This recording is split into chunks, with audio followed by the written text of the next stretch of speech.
Bon, je suis en train de terminer mon premier tour de vibroculteur sur mon terrain que je vais préparer au printemps pour la plantation de fraises.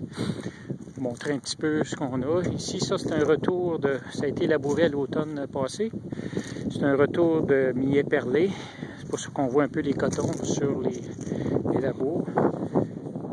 On est le 18 avril, ce qui est environ presque 3 semaines plus tôt que 2 à 3 semaines plus tôt que ma saison normale. Le sol est super beau. Ici, on voit, on peut planter la main dans ce sol-là qui a été bien travaillé par l'hiver.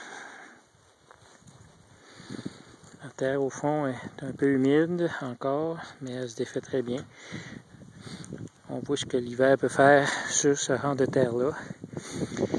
C'est un terrain qui, pour la région, qui était très fertile, bon taux de matière organique. Le point plus négatif, c'est que c'est une terre qui est riche, donc tout veut pousser là-dedans. Il faut se battre contre les mauvaises herbes un peu plus.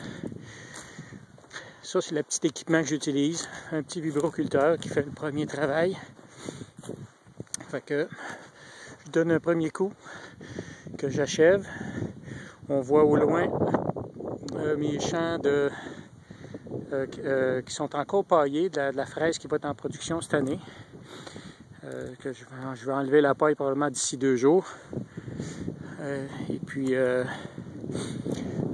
ici, on va faire encore 1 ou 2 passages de vibro, là, un autre croisé, puis terminé avant de mettre les plastiques pour la plantation de fraises. Donc, je continue.